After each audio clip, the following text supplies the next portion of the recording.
সূরা আল আনফাল। রহমান রহিম আল্লাহ তাআলার নামে। হে মুহাম্মদ, লোকেরা তোমার কাছে যুদ্ধলব্ধ ও যুদ্ধে পরিত্যক্ত অতিরিক্ত মাল সামান সম্পর্কে আল্লাহ তাআলার হুকুম জানতে চাচ্ছে। তুমি তাদের বলো, এ অতিরিক্ত সম্পদ হচ্ছে মূলত আল্লাহ তাআলার জন্য এবং তার রসূলের জন্য। অতএব এ ব্যাপারে তোমরা আল্লাহ তাআলাকে ভয় করো এবং এ নির্দেশের আলোকে নিজেদের মধ্যেকার সম্পর্ক সংশোধন করে নাও। আল্লাহ তাআলা এবং তার রসূলের আনুগত্য করো যদি তোমরা সত্যিকার অর্থে মোমেন হয়ে থাকো। মোমেন তো হচ্ছে সে সব লোক যাদের আল্লাহ তাআলাকে স্মরণ করানো হলে তাদের হৃদয় কম্পিত হয়ে ওঠে এবং যখন তাদের সামনে তার আয়াতসমূহ তেলাওয়াত করা হয় তখন তাদের ঈমান বৃদ্ধি পায় এবং তারা সব সময় তাদের মালিকের উপর নির্ভর করে। যারা নামাজ প্রতিষ্ঠা করে এবং আমি তাদের যা কিছু অর্থ সম্পদ দান করেছি তা থেকে তারা আমারই পথে খরচ করে। মূলত এ গুণসম্পন্ন লোকেরাই হচ্ছে সত্যিকার মুমিন। তাদের মালিকের কাছে তাদের জন্য বিপুল মর্যাদা, ক্ষমা ও সম্মানজনক জীবিকার ব্যবস্থা রয়েছে। সেভাবেই তোমাদের বের হওয়া উচিত ছিল, যেভাবে তোমার মালিক তোমাকে তোমার বাড়ি থেকে বের করে এনেছেন। অথচ মুমিনদের একদল লোক তো এ কাজ তখন পছন্দই করেনি। সত্য তোমার কাছে প্রকাশিত হওয়ার পরও এরা তোমার সাথে বিতর্কে লিপ্ত হচ্ছে। মনে হচ্ছিল তারা যেন দেখতে পাচ্ছে ধীরে ধীরে মৃত্যুর দিকেই তাদের ঠেলে দেয়া হচ্ছে। স্মরণ করো যখন আল্লাহ তাআলা তোমাদের প্রতিশ্রুতি দিচ্ছিলেন দুটি দলের মধ্যে একটি দল তোমাদের করায়ত্ত হবে। তোমরা তখন চাচ্ছিলে দুর্বল ও নিরস্ত্র দলটি তোমাদের করায়ত্ত হোক। অথচ আল্লাহ তাআলা স্বীয় কথা দ্বারা সত্য প্রতিষ্ঠিত করতে চাচ্ছিলেন এবং এর মাঝ দিয়ে তিনি কাফেরদের শেকড় কেটে তাদের নির্মূল করে দিতে চেয়েছিলেন। এর উদ্দেশ্য ছিল সত্য যেন তার সত্য রূপ নিয়ে প্রতিষ্ঠিত হতে পারে এবং বাতিল যাতে করে বাতিলের মতোই নির্মূল হয়ে যেতে পারে, যদিও পাপিষ্ঠরা এতে অসন্তুষ্ট হয়। আরো স্মরণ করো যখন তোমরা তোমাদের মালিকের কাছে কাতর কণ্ঠে ফরিয়াদ পেশ করছিলে, আল্লাহ তাআলা তোমাদের ফরিয়াদ কবুল করেছিলেন এবং বলেছিলেন, হ্যাঁ, আমি তোমাদের এই যুদ্ধের ময়দানে পরপর 1000 ফেরেশতা পাঠিয়ে সাহায্য করব। আল্লাহ তাআলা তোমাদের শুভ সংবাদ দেয়া ও তা দিয়ে তোমাদের মনকে প্রশান্ত করার উদ্দেশ্যেই এটা বলেছিলেন। নতুবা আসল সাহায্য তো আল্লাহ তাআলার কাছ থেকেই আসে। নিশ্চয়ই আল্লাহ তাআলা পরাক্রমশালী ও প্রজ্ঞামান। আরো স্মরণ করো যখন আল্লাহ তাআলা তার নিজের পক্ষ থেকে তোমাদের নিরাপত্তা ও স্বস্তির জন্য তোমাদের তন্দ্রায় আচ্ছন্ন করে দিয়েছেন এবং তোমাদের উপর তিনি আকাশ থেকে বৃষ্টির পানি নাজিল করেছেন। উদ্দেশ্য ছিল এ পানি দ্বারা তিনি তোমাদের ধুয়ে পাক সাফ করবেন, তোমাদের মন থেকে শয়তানের অপবিত্রতা দূর করবেন, তোমাদের মনে সাহস বৃদ্ধি করবেন। সর্বোপরি যুদ্ধের ময়দানে তিনি এর মাধ্যমে তোমাদের কদম মজবুত করবেন। তাও স্মরণ করো যখন তোমার মালিক ফেরেশতাদের কাছে ওহী পাঠিয়ে বললেন, আমি তোমাদের সাথেই আছি, অতএব তোমরা মুমিনদের সাহস দাও, তাদের কদম অবিচল রাখো। অচিরেই আমি কাফেরদের মনে দারুণ এক ভীতির সঞ্চার করব। অতএব তোমরা তাদের ঘাড়ের ওপর আঘাত হানো এবং তাদের হাড়ের প্রত্যেক জোড়ায় জোড়ায় আঘাত করো। এ কাজটা এ কারণে করা প্রয়োজন, এরা আল্লাহ তাআলা ও তার রসূলের বিরুদ্ধে মোকাবেলায় নেমেছে। আর যারাই এভাবে আল্লাহ তাআলা ও তার রসূলের বিরোধিতা করে তাদের জানা উচিত আল্লাহ তাআলা তাদের কঠোর আযাব দেবেন। হে কাফেররা, এ হচ্ছে তোমাদের যথার্থ পাওনা। এবার ভালো করে তোমরা এর স্বাদ গ্রহণ করতে থাকো। কাফেরদের জন্য দোজখের ভয়াবহ আযাব রয়েছে। হে মুমিন বান্দারা, তোমরা যখন যুদ্ধের ময়দানে কাফেরদের মুখোমুখি মোকাবেলা করবে তখন কখনো পৃষ্ঠ প্রদর্শন করবে না। জেনে রেখো, এ যুদ্ধের দিন যে ব্যক্তি তার পৃষ্ঠ প্রদর্শন করবে সে অবশ্যই আল্লাহ তাআলার গজবে পতিত হবে। তবে যুদ্ধের কৌশল হিসেবে কিংবা নিজ বাহিনীর সাথে মিলিত হবার উদ্দেশ্য ছাড়া যদি কেউ এমনটি করে তাহলে তার জন্য জাহান্নামই হবে একমাত্র আশ্রয়স্থল। আর জাহান্নাম সত্যিই নিকৃষ্ট জায়গা। যারা নিহত হয়েছে তাদের তোমরা কেউই হত্যা করনি, বরং আল্লাহ তাআলাই তাদের হত্যা করেছেন। আর তুমি যখন তাদের প্রতি তীর নিক্ষেপ করছিলে, মূলত তুমি নিক্ষেপ করনি, করেছেন আল্লাহ তাআলা স্বয়ং। তিনি এর মাধ্যমে মুমিনদের উত্তম পুরস্কার দান করে তাদের বিজয় দিতে চেয়েছেন। নিঃসন্দেহে আল্লাহ তাআলা সবকিছু শোনেন এবং সবকিছু জানেন। এটা হচ্ছে তোমাদের বিষয় এবং তোমাদের ব্যাপারে তার নীতি। অবশ্যই আল্লাহ তাআলা কাফেরদের ষড়যন্ত্র দুর্বল করে দেন। হে কাফেররা, তোমরা একটা সিদ্ধান্ত চেয়েছিলে। হ্যাঁ, আজ সে সিদ্ধান্তকর মুহূর্তটি তোমাদের সামনে এসে গেছে। যদি এখনো তোমরা যুদ্ধ থেকে বিরত হতে চাও, তাহলে তা তোমাদের জন্য কল্যাণকর হবে। তোমরা যদি আবার যুদ্ধের জন্য ফিরে আসো, তাহলে আমরাও ময়দানে ফিরে আসব। আর তোমাদের বাহিনীর সংখ্যা যতই বেশি হোক না কেন, তা তোমাদের কোনোই উপকারে আসবে না, কারণ আল্লাহ তাআলা ঈমানদারদের সাথেই রয়েছেন।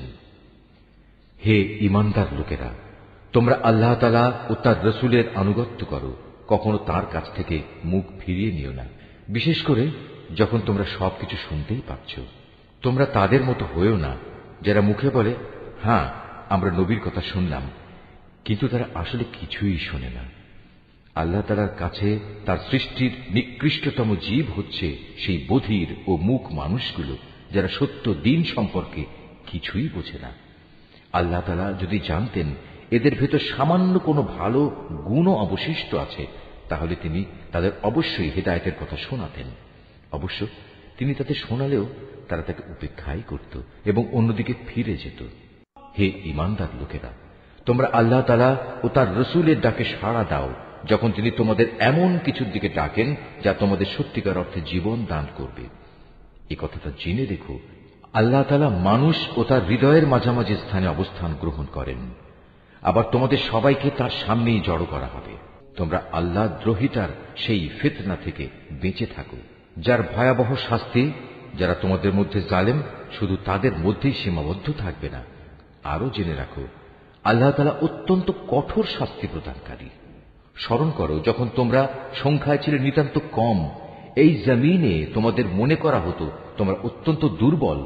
তোমরা সর্বদাই এ ভয়ে আতঙ্কিত থাকতে যে কখন অন্য মানুষরা তোমাদের উপর চড়াও হবে।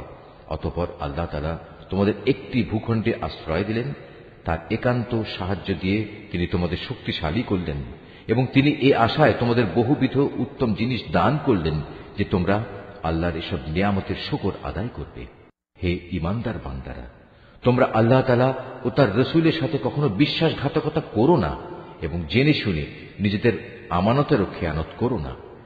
জেনে রেখো, তোমাদের মাল সম্পদ ও সন্তান সন্ততি হচ্ছে আল্লাহ তাআলার পক্ষ থেকে পরীক্ষা মাত্র।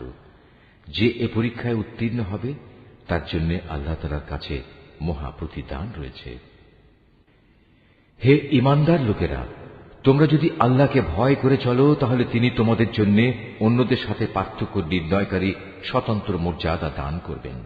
তিনি তোমাদের গুনাহসমূহ মিটিয়ে দেবেন, তিনি তোমাদের ক্ষমা করে দেবেন। আল্লাহ তাআলার দান আসলেই অনেক বড়। স্মরণ করো, যখন কাফেররা তোমার বিরুদ্ধে ষড়যন্ত্র করছিল, তারা তোমাকে বন্দী করবে অথবা তোমাকে হত্যা করবে কিংবা তোমাকে আপন ভূমি থেকে নির্বাসিত করে দেবে। এ সময় একদিকে তারা তোমার বিরুদ্ধে ষড়যন্ত্র করছিল, আরেকদিকে আল্লাহ তাআলাও তোমার পক্ষে কৌশল চালিয়ে যাচ্ছিলেন। আর আল্লাহ তাআলাই হচ্ছেন সর্বোৎকৃষ্ট কৌশলী। যখন তাদের সামনে আমার কোনো আয়াত পড়ে শোনানো হতো, তখন তারা বলতো, হ্যাঁ আমরা এ কথা আগেও শুনেছি, আমরা চাইলে এ ধরনের কথা তো নিজেরাও বলতে পারি। এগুলো আগের লোকদের উপকথা ছাড়া আর কিছু নয়। তারা যখন বলেছিল, হে আল্লাহ তাআলা, মুহাম্মাদের আনিত এ কিতাব যদি তোমার কাছ থেকে পাঠানো সত্য হয়, তাহলে একে অমান্য করার কারণে তুমি আমাদের উপর আসমান থেকে পাথর বর্ষণ করো কিংবা তুমি আমাদের উপর কোনো কঠিন শাস্তি পাঠিয়ে দাও। আল্লাহ তাআলা এমন নন যে তিনি তাদের কোনো আযাব দেবেন অথচ তুমি এখনো তাদের মধ্যে বর্তমান রয়েছ। আর আল্লাহ তাআলা এমনও নন যে কোনো জাতির মানুষদের তিনি শাস্তি দেবেন অথচ তারা কিছু লোক তখন আল্লাহর কাছে ক্ষমা প্রার্থনা করছে। কেনই বা আল্লাহ তাআলা এখন তাদের আযাব দেবেন না, যখন তারা আল্লাহর বান্দাদের মসজিদুল হারামে আসার পথ থেকে নিবৃত্ত করে? অথচ তারা তো এ ঘরের আসল অভিভাবকও নয়। এ ঘরের আসল অভিভাবক হচ্ছে তারা যারা আল্লাহ তাআলাকে ভয় করে, কিন্তু তাদের অধিকাংশ মানুষই এ কথা জানে না। এ ঘরের পাশে তাদের জাহিলি যুগের নামাজ তো কিছু শীষ দেয়া ও তালি বাজানো ছাড়ার কিছু ছিল না। এই কারণেই আল্লাহ তাআলা তাদের বলবেন, এখন তোমরা তোমাদের কুফরি কার্যকলাপের জন্য শাস্তি ভোগ করো। যারা আল্লাহ তাআলাকে অস্বীকার করেছে এবং যারা নিজেদের ধন সম্পদ এ খাতেই ব্যয় করেছে, যে এর দ্বারা মানুষদের আল্লাহ তাআলার পথ থেকে ফিরিয়ে রাখবে, এদের জন্য তুমি ভেবো না এরা এ পথে ধন সম্পদ আরো ব্যয় করতে থাকবে। অতঃপর একদিন সে ব্যয় করাটাই তাদের জন্য মনস্তাপের কারণ হবে। অতঃপর দুনিয়ার জীবনেও তারা পরাভূত হবে। আর যারা কুফরি করেছে আখিরাতে তাদের সবাইকে জাহান্নামের পাশে একত্রিত করা হবে। এভাবেই আল্লাহ তাআলা ভালোকে খারাপ থেকে পৃথক করে দেবেন এবং খারাপগুলোর একটাকে আরেকটার উপর থেকে সবগুলো এক জায়গায় স্তূপীকৃত করবেন। অতঃপর গোটা স্তূপ জাহান্নামে নিক্ষেপ করবেন। মূলত এর লোকগুলো সেদিন ভীষণ ক্ষতিগ্রস্ত হবে। হে মুহাম্মদ, যারা আল্লাহ তাআলাকে অস্বীকার করেছে তাদের তুমি বলো, তারা যদি এ থেকে এখনো ফিরে আসে তাহলে তাদের অতীতের সব কিছুই ক্ষমা করে দেয়া হবে। তবে যদি তারা তাদের আগের কার্যকলাপের দিকে ফিরে যায় তাহলে তাদের সামনে আগের জাতিসমূহের ভয়াবহ পরিণামের দৃষ্টান্ত তো মজুদ রয়েছে। হে ঈমানদার লোকেরা, তোমরা কাফেরদের বিরুদ্ধে লড়াই করতে থাকো যতক্ষণ না আল্লাহর জমিনে কুফরির ফিতনা বাকি থাকবে এবং দ্বীন সম্পূর্ণভাবে আল্লাহ তাআলার জন্যই নির্দিষ্ট হয়ে যাবে। হ্যাঁ, তারা যদি কুফর থেকে নিবৃত্ত হয় তাহলে আল্লাহ তাআলাই হবেন তাদের কার্যকলাপের পর্যবেক্ষণকারী। এ সব কিছু সত্ত্বেও যদি তারা সত্য থেকে মুখ ফিরিয়ে নেয় তাহলে তোমরা জেনে রেখো আল্লাহ তাআলাই হচ্ছেন তোমাদের অভিভাবক। কত উত্তম অভিভাবক আল্লাহ তাআলা, কত উত্তম সাহায্যকারী তিনি। হে মুমিনরা, তোমরা জেনে রেখো যুদ্ধে যে সম্পদ তোমরা অর্জন করেছ তার 1/5 আল্লাহ তাআলার জন্য, রসুলের জন্য, তার স্বজনদের জন্য, এতিমদের জন্য, মিসকিনদের জন্য ও পথচারী মুসাফিরদের জন্য। তোমরা যদি আল্লাহতে বিশ্বাস করো, আরো বিশ্বাস করো সেই বিজয় ঘটিত বিষয়টির প্রতি যা আমি হক ও বাতিলের চূড়ান্ত মীমাংসার দিন ও একে অপরের মুখোমুখি হবার দিন আমার বান্দার উপর নাজিল করেছিলাম। আল্লাহ তাআলা হচ্ছেন সর্ববিষয়ের উপর একক ক্ষমতাবান। যুদ্ধক্ষেত্রে তোমরা ছিলে উপত্যকার নিকট প্রান্তে, তারা ছিল দূর প্রান্তে, আর কুরাইশ কাফেলা ছিল তোমাদের তুলনায় নিম্নভূমিতে। যদি তোমরা আগেই এ ব্যাপারে তাদের সাথে কোনো অগ্রিম চুক্তির সিদ্ধান্ত করতে চাইতে তাহলে এই সিদ্ধান্ত বাস্তবায়নে তোমরা অবশ্যই মতবিরোধ করতে, কিন্তু আল্লাহ তাআলা তাই ঘটাতে চেয়েছিলেন যা ঘটানো আল্লাহ তাআলার মঞ্জুর ছিল। এর উদ্দেশ্য ছিল যে দলটি ধ্বংস হবে তারা যেন সত্য মিথ্যা স্পষ্ট হওয়ার পরই ধ্বংস হয়, আবার যে দলটি বেঁচে থাকবে তারাও যেন সত্যাসত্য প্রমাণের ভিত্তিতেই বেঁচে থাকে। নিশ্চয়ই আল্লাহ তাআলা সর্বশ্রোতা ও সর্বজ্ঞ। আরো স্মরণ করো, আল্লাহ তাআলা তোমাকে যখন স্বপ্নে তাদের সংখ্যা কম দেখিয়েছিলেন তখন যদি তিনি তোমাকে তাদের সংখ্যা বেশি দেখাতেন তাহলে অবশ্যই তোমরা সাহস হারিয়ে ফেলতে এবং এ বিষয়ে তোমরা একে অপরের সাথে বিতর্ক শুরু করে দিতে। কিন্তু আল্লাহ তাআলা এটা না করে তোমাদের নিরাপদ করে দিয়েছেন, কেননা তিনি মানুষের অন্তরে যা কিছু লুকিয়ে থাকে সে সম্পর্কে সম্যক ওয়াকিবহাল রয়েছেন। সে সময়ের কথাও স্মরণ করো যখন তোমরা যুদ্ধের ময়দানে তাদের সামনাসামনি হলে, তখন তোমাদের চোখে তাদের সংখ্যা আল্লাহ তাআলা নিতান্ত কম করে দেখালেন এবং তাদের চোখেও তিনি তোমাদের সংখ্যাকে দেখালেন কম। এর উদ্দেশ্য ছিল যেন আল্লাহ তাআলা তাই ঘটিয়ে দেখান যা কিছু তিনি এ ঘটনার মাধ্যমে ঘটাতে চান, কেননা আল্লাহ তাআলার দিকেই সব কিছুকে ফিরে যেতে হবে। হে ঈমানদার লোকেরা, কোন বাহিনীর সাথে যখন তোমরা সামনাসামনি হও তখন ময়দানে অবিচল থাকবে এবং বিজয়ের আসল উৎস আল্লাহ তাআলাকে বেশি বেশি করে স্মরণ করতে থাকবে। আশা করা যায় তোমরা সাফল্য লাভ করতে পারবে। তোমরা আল্লাহ তাআলা ও তার রসুলের আনুগত্য করো, নিজেদের মধ্যে পরস্পর ঝগড়া বিবাদ করো না, অন্যথায় তোমরা সাহস হারিয়ে ফেলবে এবং তোমাদের প্রতিপত্তি খতম হয়ে যাবে। তোমরা ধৈর্য ধারণ করো, অবশ্যই আল্লাহ তাআলা ধৈর্যশীলদের সাথে রয়েছেন। তোমরা কখনো তাদের মতো হও না যারা অহংকার ও লোকদের নিজেদের শান শওকত দেখানোর জন্য নিজেদের ঘর থেকে বেরিয়ে এসেছে এবং সাধারণ মানুষদের যারা আল্লাহ তাআলার পথ থেকে ফিরিয়ে রাখে। মূলত তাদের সমুদয় কার্যকলাপই আল্লাহ তাআলা পরিবেষ্টন করে আছেন।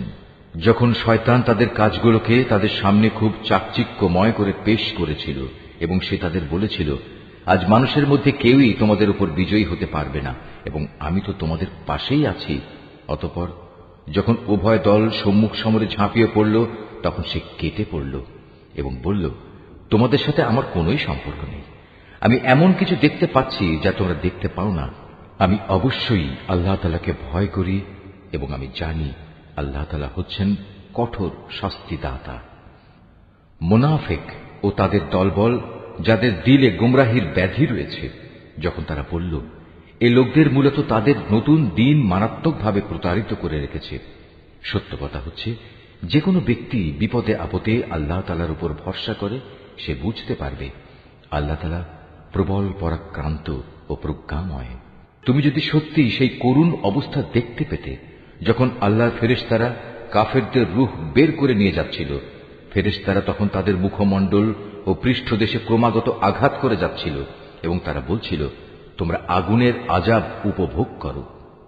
মূলত এটা হচ্ছে তোমাদের নিজেদেরই উভয় হাতের কামাই, যা তোমরা আগেই পাঠিয়েছিলে।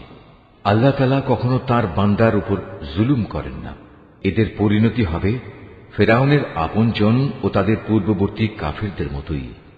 তারা সবাই আল্লাহ তাআলার আয়াতকে অস্বীকার করেছে, ফলে তাদের গুনাহের দরুন আল্লাহ তাআলা তাদের পাকড়াও করলেন।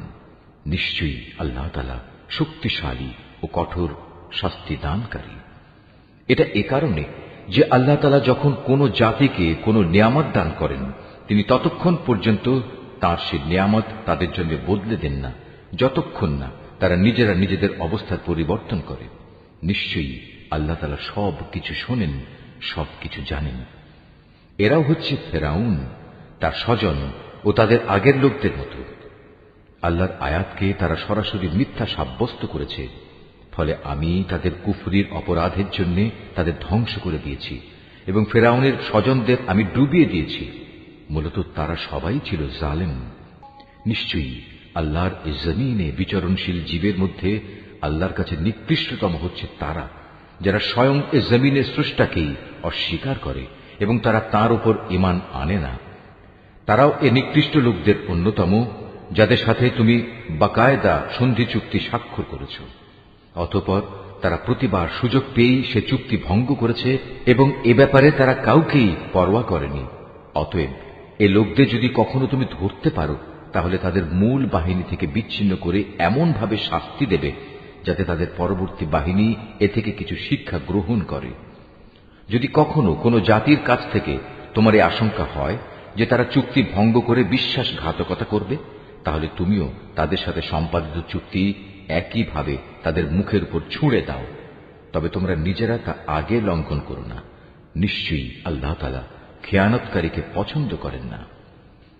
আর কাফেররা যেন কখনোই এমন ধারণা করতে না পারে যে ওরা তোমাদের পেছনে ফেলে নিজেরা এগিয়ে গেছে। আসলে তারা তোমাদের পরাভূত করার কোনো ক্ষমতাই রাখে না। তাদের সাথে যুদ্ধের জন্য তোমরা যথাসাধ্য সাজ সরঞ্জাম, শক্তি ও ঘোড়া প্রস্তুত রাখবে এবং এ দিয়ে তোমরা আল্লাহর দুশমন ও তোমাদের দুশমনদের ভীত সন্ত্রস্ত করে দেবে। এছাড়াও কিছু লোক আছে যাদের পরিচয় তোমরা জানো না, শুধু আল্লাহ তাআলাই তাদের চেনেন। আল্লাহ তাআলার পথে তোমরা যা কিছুই ব্যয় করবে তার পুরোপুরি প্রতিদান তোমাদের পরকালে আদায় করে দেয়া হবে এবং তোমাদের উপর বিন্দু মাত্র জুলুম করা হবে না। হে মুহাম্মদ, তারা যদি সন্ধির প্রতি আগ্রহ দেখায়, তাহলে তুমিও সন্ধির দিকে ঝুঁকে যাবে এবং সর্বদা আল্লাহর উপরই ভরসা করবে। অবশ্যই আল্লাহ তাআলা সব কিছু শোনেন, সব কিছু দেখেন। আর যদি কখনো তারা সন্ধির আড়ালে তোমাকে ধোঁকা দিতে চায়, তাহলে তোমার দুশ্চিন্তাগ্রস্ত হওয়ার কোনো কারণ নেই, কেননা তোমার রক্ষার জন্য তো আল্লাহ তাআলাই যথেষ্ট। তিনি তাঁর সরাসরি সাহায্য ও একদল মোমেন দ্বারা তোমাকে শক্তি জুগিয়েছেন। আল্লাহ তাআলা এ মোমেনদের দিলকে পারস্পরিক ভালোবাসা ও সম্প্রীতির বন্ধনে আবদ্ধ করে দিয়েছেন। অথচ তুমি যদি দুনিয়ার যাবতীয় সম্পদ এর পেছনে ব্যয় করতে, তবু তুমি এ মানুষদের দিলকে ভালোবাসার বন্ধনে আবদ্ধ করতে পারতে না। কিন্তু আল্লাহ তাআলা এদের মাঝে প্রীতি স্থাপন করে দিয়েছেন। অবশ্যই তিনি পরাক্রমশালী ও বিজ্ঞ কুশলী। হে নবী, তোমার জন্য এবং তোমার অনুবর্তনকারী মোমেনদের জন্য তো আল্লাহ তাআলাই যথেষ্ট। হে নবী, তুমি মোমেনদের যুদ্ধের জন্য উদ্বুদ্ধ করো। মনে রেখো, তোমাদের মধ্যে 20 জন লোকও যদি ধৈর্যশীল হতে পারে, তাহলে তারা 200 লোকের উপর বিজয়ী হবে। আবার তোমাদের মাঝে এমন লোকের সংখ্যা যদি 100 হয়, তাহলে তারা 1000 লোকের উপর জয়লাভ করবে।